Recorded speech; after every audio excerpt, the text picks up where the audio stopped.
quand on pense la fiction, on se dit... La caméra, le son, mais aussi des questions éthiques.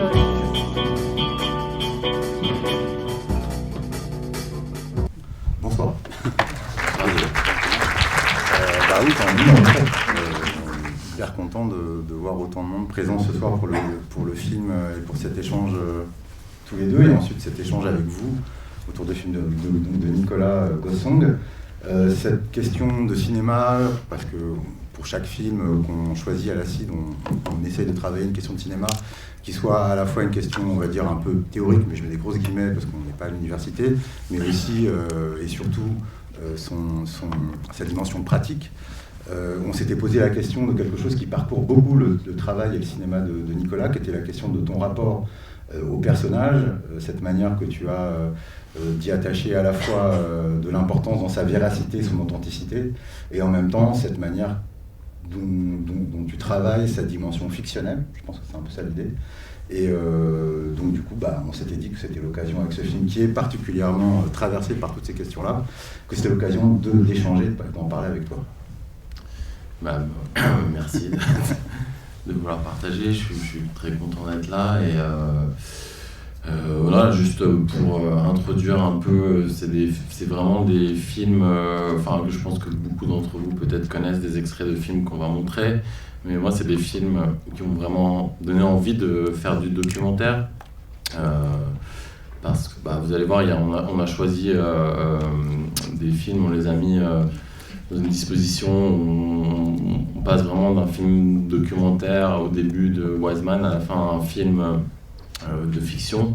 Et moi, à l'époque où je commençais à avoir envie de faire du documentaire, c'était vraiment des films comme ça qui me donnaient envie de faire ça. Et il y a toujours cette idée que en fait, c'est pas du documentaire, c'est de la fiction qu'on fait, mais même quand on filme le réel.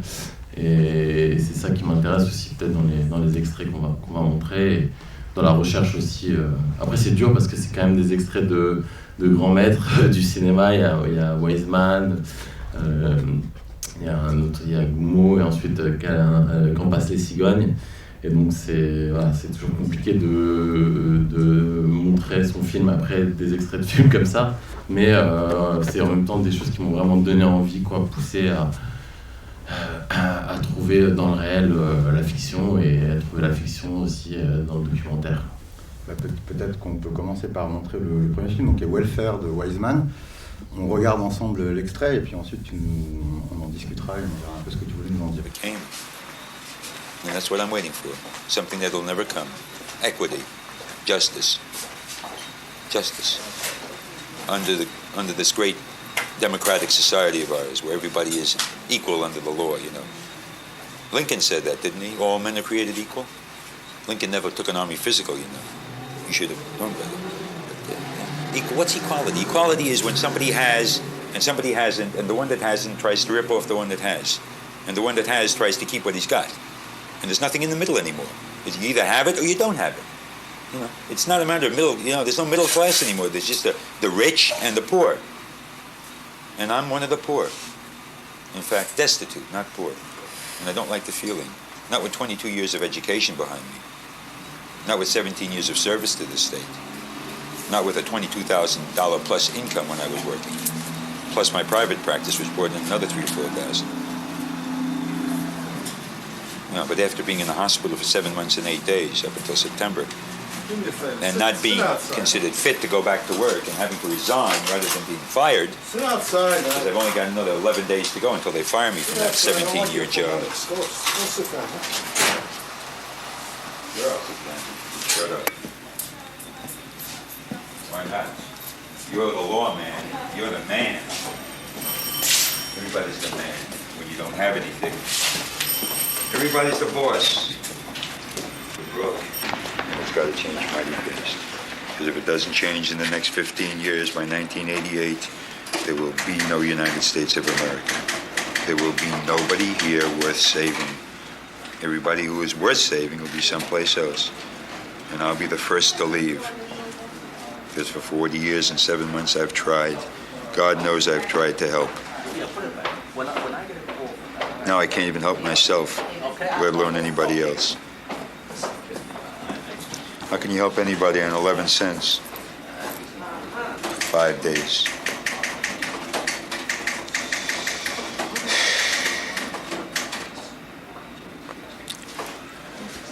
Lord, I don't know why, but you still don't want me to live. You still don't want me to do anything that I want to do. You still want me to do your thing and suffer. I can suffer for everybody else who's gone before. Okay, if that's what you want, that's what it's going to be. We've had this agreement for a while now. I'm not backing down. If you want to, that's your business. I'll stay with it until it's over, whenever that is. And if you don't want me to eat, if you don't want me to sleep, if you don't want me to work, I won't. And if you want me to keep wandering the way we've been wandering for 5,735 years, I'll keep wandering. You know that doesn't bother me. Even that there's no one in this whole world that will listen to me, I'll wander. Until you're ready to decide where I belong.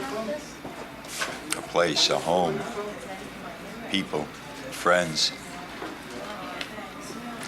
Whenever that'll be. I got all the time in the world. And thank God all the patience and the strength and the understanding. Thank you.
Déjà, c'est un film qui se passe dans les années 70 à New York.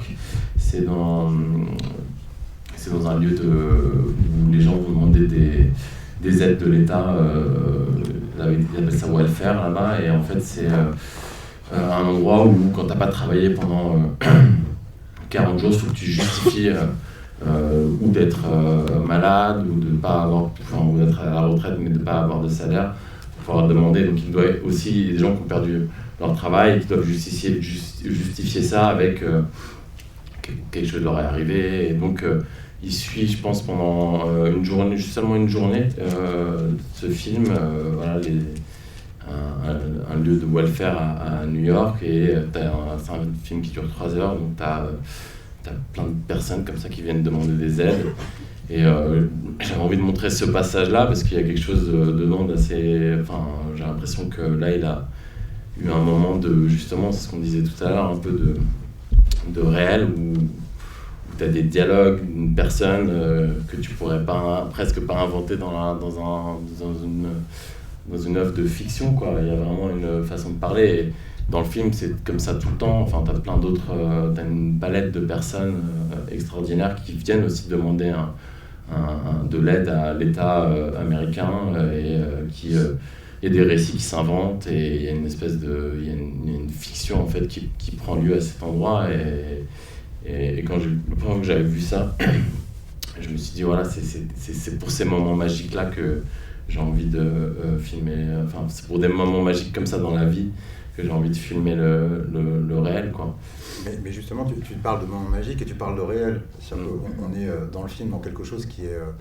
en tout cas, on sent une prétention, ou en tout cas un désir de rendre compte d'une réalité qui est, bon, pour le coup, dans le film, extrêmement difficile. Mais justement, moi, personnellement qui ne suis absolument pas un réalisateur de films documentaires, la question que je me pose toujours, c'est comment est-ce que, d'abord, comment est-ce qu'on choisit quelqu'un, comment est-ce qu'on choisit quelqu'un, comment est-ce qu'on se situe au moment où on filme cette personne-là dans son prise de parole, dans son action, comment est-ce qu'on se situe, comment est-ce qu'on vit avec cette personne-là. Et la troisième question que je voudrais poser, c'est tout à coup, là, en voyant l'extrait, ça m'a sauté aux yeux.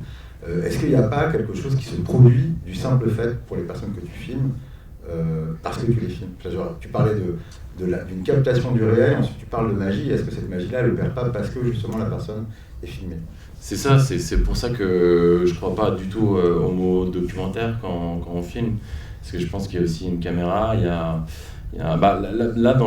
j'avais écouté un extrait où Wiseman expliquait un peu son expérience et il disait qu'à cette époque-là, les gens étaient très peu filmés et il avait l'impression qu'ils savaient presque, ils étaient tellement pas habitués à avoir des caméras à ce moment-là qu'ils se rendaient même plus compte de la caméra. Moi, j'ai l'impression qu'il y a quand même un jeu avec la caméra et qu'il est inévitable et que lui, en fait, il s'en empare et son écriture, surtout à Wiseman, elle se fait beaucoup, son écriture de fiction, elle se fait vraiment au montage, quoi.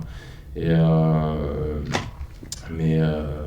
Tu veux dire que par exemple, en essayant de raccorder entre ton expérience à toi de cinéaste et cette expérience-là de Wiseman, de Grand Wiseman, il y a quand même cette idée de saisir beaucoup de personnages, ou de travailler avec un seul personnage, ou est-ce que, je pose des questions qui peuvent paraître un peu pour certains certains connaissent peut-être déjà la réponse, mais peut-être que d'autres la connaissent pas. Est-ce que c'est beaucoup de temps? Est-ce que c'est juste de la chance? Est-ce que c'est un travail en amont? Est-ce que c'est une recherche d'une certaine facette du réel aussi, et donc d'une certaine typologie de personnage?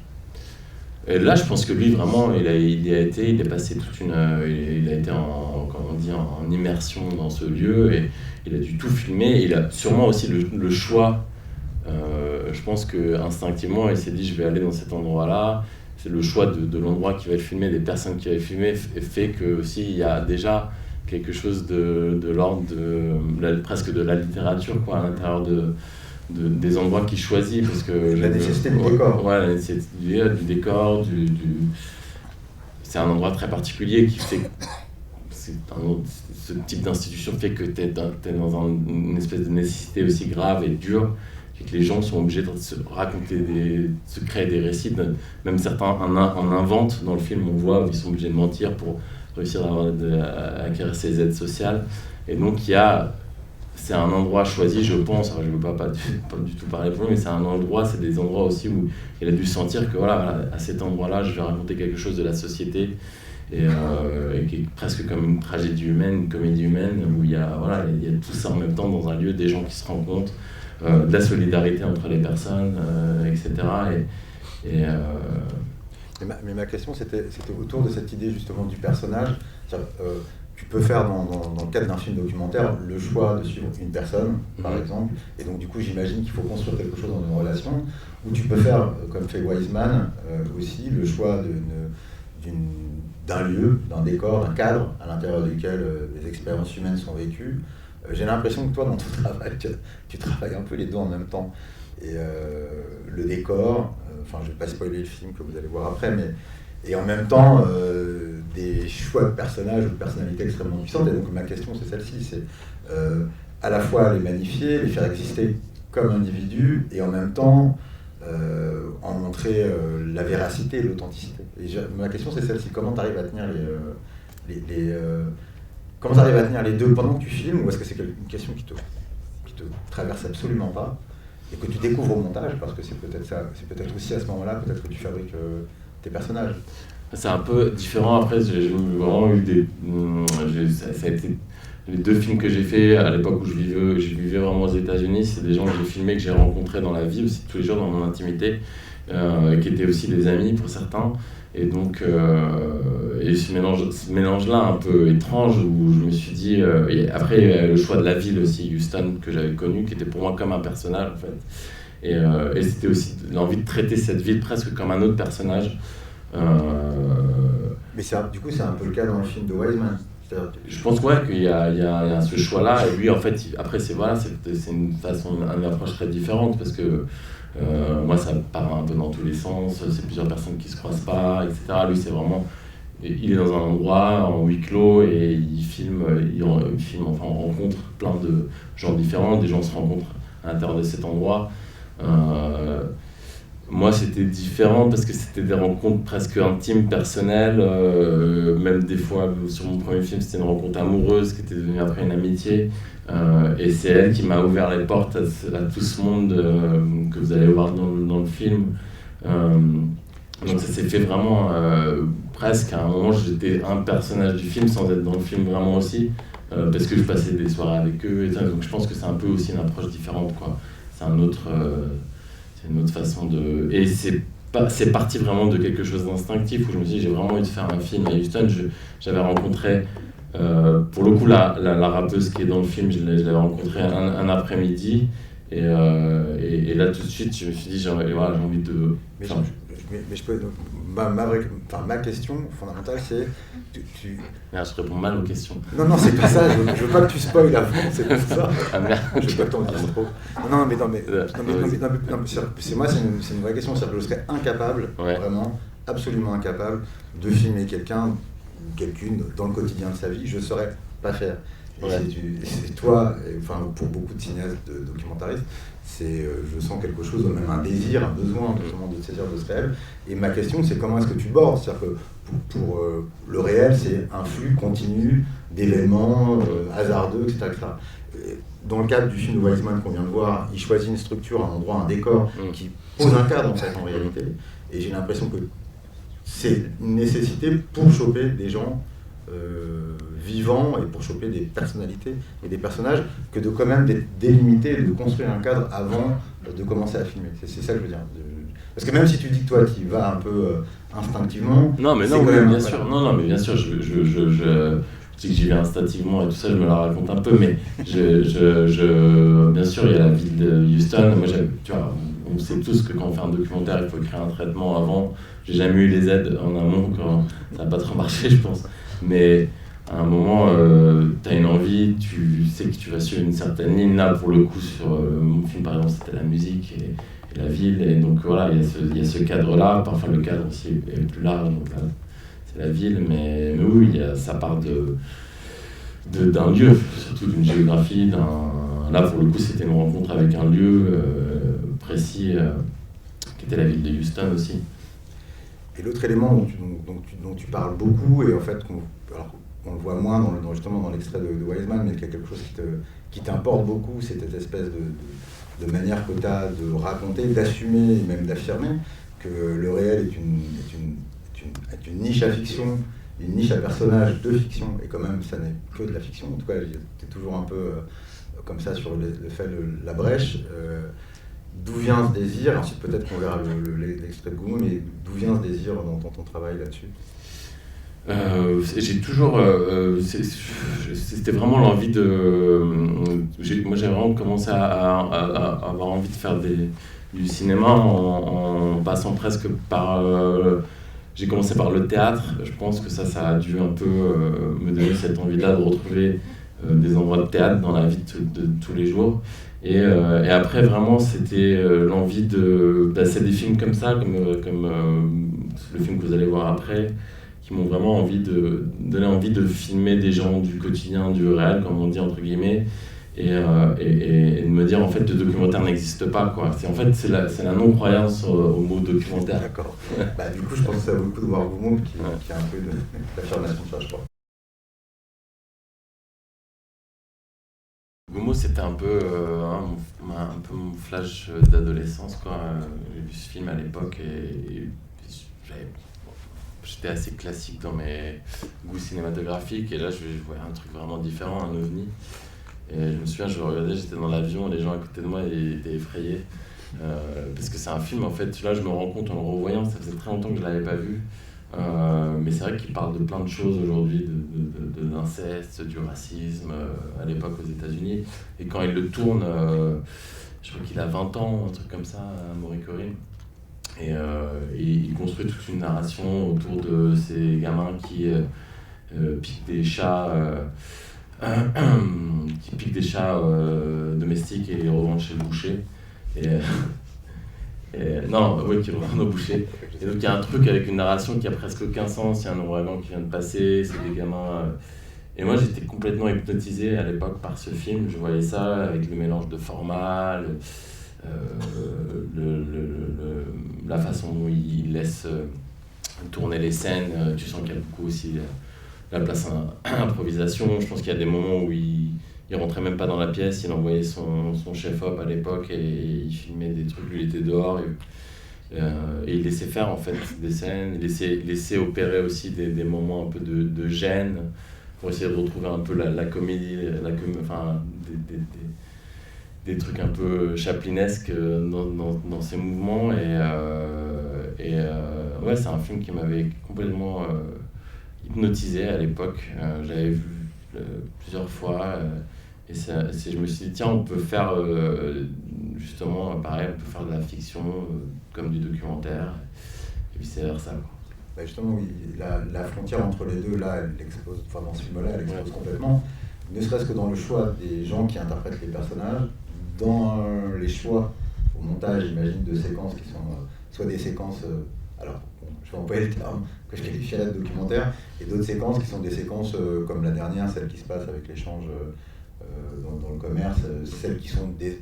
J'aurais presque envie de qualifier de séquences plus classiques. Ouais. Dans tous les cas, il y a le choix de... On a quand même le sentiment qu'il n'y a aucun comédien professionnel dans le film. Non, je pense que oui, j'ai juste... il doit y en avoir un ou deux comédiens professionnels. Et des scènes, c'est vrai, qui sont très... là, en le revoyant, je vois la scène du gamin qui parle au boucher.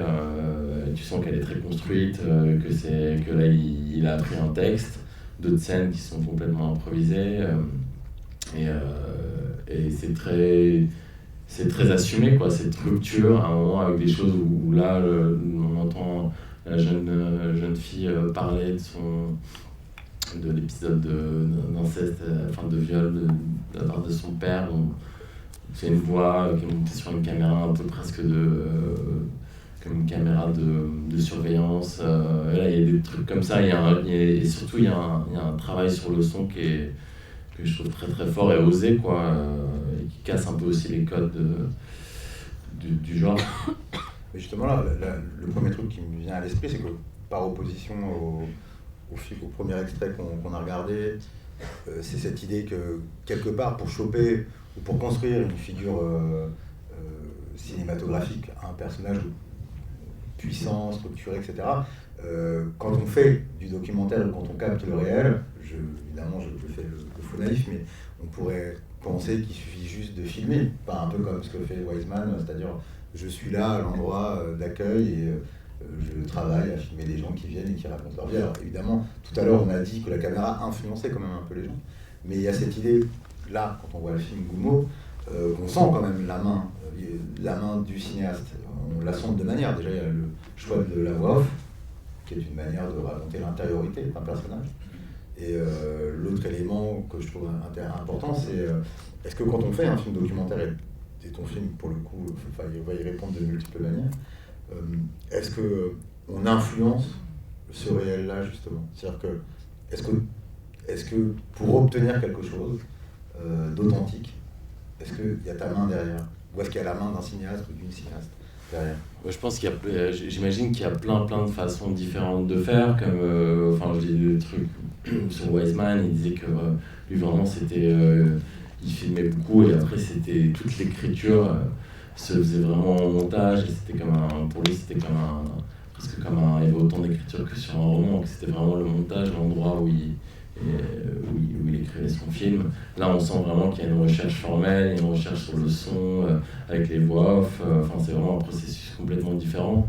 Je pense que aussi le fait que Amaury Corinne vient de la fiction, parce qu'il avait écrit, je pense, il avait écrit Kids avant de faire ce film.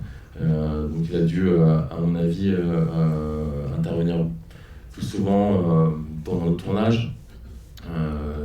Et donc voilà, c'est vraiment deux approches complètement opposées de filmer, comme on dit, le réel, mais c'est deux approches que je trouve fascinantes et c'est même deux écoles complètement différentes de, justement, entre guillemets, documentaire, quoi. C'est presque aux opposés, enfin, c'est presque vraiment Je pense que Wiseman, il met jamais de musique, tu vois, c'est vraiment un cinéma qui respecte quelque chose du réel, entre guillemets, et lui, il intervient tout le temps, enfin en tout cas dans Gummo, sur le film, sur les personnes, je pense qu'il aussi il les dirige, là pour le coup, il l'appelle pas ça un documentaire, c'est une fiction. Donc voilà, c'est là où je trouve que voilà, ça se joue. Oui, parce que par exemple, quand on voit c'est les deux frères qui se battent, on sent qu'il perd un peu la main. Enfin, Oui, là tu sens qu'il perd la main. Ouais. On sent qu'il y a quelque chose de réel. Mais c'est cette question-là, c'est-à-dire que quand on fait j'essaie un peu de battre un peu en brèche les lieux communs et d'enfoncer un peu les portes sur les préjugés par rapport au film documentaire, qui est cette idée de je me contente juste de filmer et d'enregistrer. En réalité... Ouais, je pense que c'est jamais comme ça pour personne, quoi. Et jamais il n'y a jamais cette idée déjà dans le choix de ce que tu vas filmer, c'est ce qu'on disait tout à l'heure, c'est qu'à un moment, pourquoi tu choisis un endroit, c'est parce que tu penses qu'il y a quelque chose, il y a du cinéma, et que même si tu filmes, je sais pas, une institution où tu as dû rencontrer quelqu'un qui te... Enfin, en tout cas, pour moi, personnellement, c'est comme ça, c'est que... Et j'aime pas trop le mot personnage, mais... je dis personnage. Non, mais moi, je le dis, parce que je l'aime pas trop, mais je l'utilise parce que personnage, j'ai un peu grandi en Italie, personnage c'est un compliment. En France, tu dis personnage, c'est un peu tricky. Mais personnage, pour moi, c'est quelque chose de... Tu sais, voilà, c'est quelqu'un qui est une personne qui a du charisme. Je le vois plus de cette façon-là et qui peut porter un film de cinéma. Donc dans le réel aussi, ça se fait par des flashs, quoi. Tu flashes sur quelqu'un, sur un lieu, et tu te dis, il y a du cinéma à cet endroit-là. Mais comment tu travailles comment est-ce qu'on arrive à amener la personne à l'endroit où... Enfin, tu comprends ce que je veux dire, cette espèce de jeu de ping-pong. Quand tu manipules Quand tu manipules le... j'imagine qu'il y a 1000 manières et que ça dépend aussi de la personne avec qui Ouais, ça dépend de la personne. Moi, je peux parler de mon expérience personnelle. C'est que, dis pas tout. Non, je vais essayer de pas spoiler du tout, mais non pas c'est du temps, c'était des amis, mais pas sur mon dernier film, mais sur mes 2 premiers films, c'était des amis, donc on avait passé des soirées ensemble et des scènes que j'avais vu faire, enfin que j'avais vécues, et en les filmant un autre moment, que j'avais pas pu filmer à ce moment-là. J'avais pas de trucs, en fait c'est le temps, quoi. Pour moi ça se jouait dans le temps, dans le temps que tu passes avec eux hors champ, hors caméra, dans les discussions qu'on a, quand on dîne, quand on passe du temps, quand on dort dans le même endroit, pas dans le même milieu, hein, mais dans le même endroit. J'ai compris. Ouais. Mais non, mais et ça commence à s'écrire là aussi, et tu les connais, donc tu sais qu'à un moment, voilà, à partir du moment où t'acceptes et il y a un contrat avec les personnes que tu filmes, que c'est quand même un film, et que sans manipuler, mais tu peux dire voilà, parle-moi de ça, et parce que c'est quelque chose que dont la personne t'a parlé. Par exemple, avec une des personnes que j'ai filmé, la rappeuse, on avait dîné ensemble, j'avais pas filmé de choses, et en la filmant, je lui ai fait parler de ce truc-là. D'accord. Et c'est sorti des tripes vraiment, et c'est devenu plus vrai que ce qu'elle m'avait dit, mais parce que voilà, c'est aussi des liens qui se créent, c'est des j'ai pas envie de dire des boutons sur lesquels t'appuies parce que c'est pas joli, mais c'est comme au théâtre, un peu comme de l'improvisation. Enfin, moi, ma façon de voir les choses, quoi. D'accord. Mais il y a un élément qui est un élément important, pour le coup, vraiment, qui est presque un peu... une de tes signatures, en tout cas, quelque chose qui qualifie vraiment ta cinématographie, c'est l'importance que tu accordes à la musique, et l'importance que tu accordes aussi à la dimension esthétique quand tu filmes, c'est-à-dire que justement t'arracher au réel, ne pas t'en contenter, construire un personnage qui puisse rappeler un personnage de fiction, donc le diriger, donc l'amener à des endroits, l'amener à des situations, et en même temps accepter l'accident du réel, parce que c'est pas comme si tu l'évacuais. Ouais. Bien au contraire, visiblement, parce que tu le travailles en amont, hors caméra, c'est aussi une partie du temps de travail. J'ai en tout cas vu dans ton travail que ça ne te suffisait pas, ou tu te contentais pas de ça. C'est-à-dire qu'on parlait de l'intitulé de notre échange, c'est aussi autour de cette question de l'humanité des gens que tu filmes. C'est-à-dire en montrer la quintessence, la beauté ou la magnifier d'une certaine manière. Et donc tu utilises aussi beaucoup des usages plus sophistiqués du cinéma. Peut-être que tu vois ce que je veux dire. Ouais, merci de côté sophistiqué. Non mais sophistiqué, Non, ouais, après ça dépend des moyens que j'ai. Par exemple, sur mon dernier film, j'étais tout seul avec une caméra à l'épaule et un micro directionnel. C'est plus difficile d'être sophistiqué dans la technique quand tu as un peu plus de moyens. Non, mais ce que je veux dire, c'est que je lançais le... Non, le côté, tu veux dire... ouais, le côté... ouais, l'esthétique un peu travaillée des endroits. Moi, pardon, vas-y. Mais peut-être que du coup, c'est pour ça qu'on peut voir l'extrait. Allez.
Dans le film précédent, il y avait on l'a pas dit comme ça, mais il y a à la fois une dimension, on va dire, utilisons le terme quand même, documentaire. Ouais, non, mais vas-y, non, mais allons-y. On y va quand même. Ouais. Et il y a aussi quelque chose un peu de l'ordre, enfin en tout cas que moi je qualifie, alors peut-être que certains seront un peu choqués par le terme, mais un peu d'expérimental en tout cas.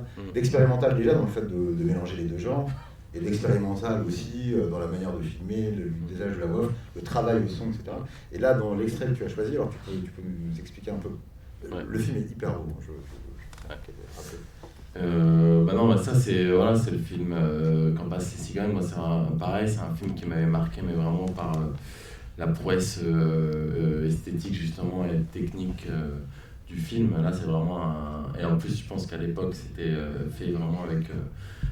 Il n'y avait pas de steadicam, etc. Donc il y a des scènes qui sont époustouflantes de beauté et je sais pas pourquoi j'ai choisi de montrer ce film-là, mais c'est un film, j'avais commencé à voir ce film-là en voyant... Enfin, j'avais pas vu le film d'abord, il y a longtemps, on m'avait montré cet extrait-là. Et ensuite, on m'avait expliqué l'histoire un peu du film, et je pense qu'il avait eu la Palme d'Or, je crois que c'était en 46 ou... Et en fait, ce réalisateur-là a fait un autre film qui s'appelle Soy Cuba. Pareil, où il y a un plan séquence qui dure, je crois, 20 minutes, qui passe d'un immeuble à l'autre. Et donc là, en fait, c'est vraiment un film... le film en soi est très beau, mais là, ce qui m'a marqué, pour le coup, c'était la beauté vraiment plastique du film. Il y a une scène qui se passe dans un escalier où je pense le chef opérateur a fait construire... tout un système pour faire tourner les escaliers. Enfin voilà, c'est une prouesse incroyable visuelle. Et c'est pour ça que j'avais envie de montrer ce film, parce que c'était quelque chose qui m'avait marqué à l'époque. Mais du coup, pour revenir à cette question-là de comment est-ce qu'on raconte des gens, des tragédies, des émotions, etc.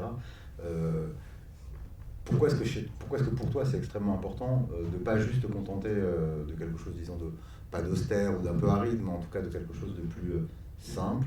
Et pourquoi est-ce qu'il y a ce besoin chez toi, ce goût d'aller chercher quelque chose? J'utilisais le terme de sophistiqué. La sophistication, c'est pas forcément beaucoup de moyens. Là, l'exemple de l'extrait que tu as choisi, c'est finalement quelque chose d'assez réalisable. On peut faire des choses sophistiquées. Non, aujourd'hui, je pense qu'à l'époque, ils se sont vraiment cassé la tête. Ils ont mis des poulies dans l'escalier. Enfin, tu avais un chef opérateur qui attendait au bout de la rue.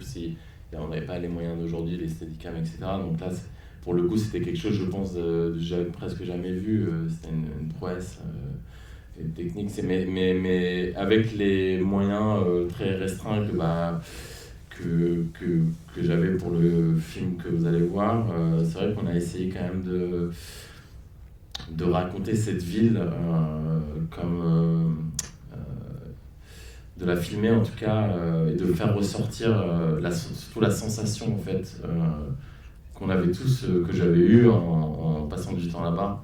Et c'est une ville je ne vais pas spoiler, mais il y a un côté psychédélique dans la ville, et pour moi c'était important à chaque fois d'une certaine façon d'honorer un peu aussi les personnes qu'on filme, leur récit et la musique, et que la forme un peu épouse ça. Oui, il y a une recherche formelle, une exigence formelle qui est au service d'une singularité de personnalité, de gens, et que parfois il ne faut pas juste se contenter de les filmer. Je lui dis contenter, je mets des grosses, là encore des guillemets, mais que filmer ça ne suffit pas. Il y a un travail à faire ensuite en montage, en post-production, pour continuer à creuser leur personnalité, on est d'accord, que ce soit par la musique, la voix off, ou un choix d'étalonnage, ou un choix de cadrage pendant que tu filmes, un choix de montage aussi. Enfin, là, dans l'extrait, on voit bien qu'on nous raconte une angoisse, et bon, elle court, mais c'est pas que ça, c'est une angoisse formelle, etc. Enfin, ouais, bien sûr, ouais. Tout ce qu'elle vit en fait est formellement est illustré avec la façon dont il met en scène en fait cette séquence. Et donc non, voilà, qu'est-ce que... Non mais ce que je veux dire, c'est que la recherche formelle, tu l'as fait, elle te vient, tu la rencontres pendant que tu tournes, parce que tu sais que c'est ça qui va te permettre de nourrir un personnage, ou est-ce que c'est quelque chose que tu creuses pendant que tu es en montage, c'est souvent l'endroit, le temps de la recherche? Bah là sur ce film-là, sur celui qu'on va voir, Ghost Song,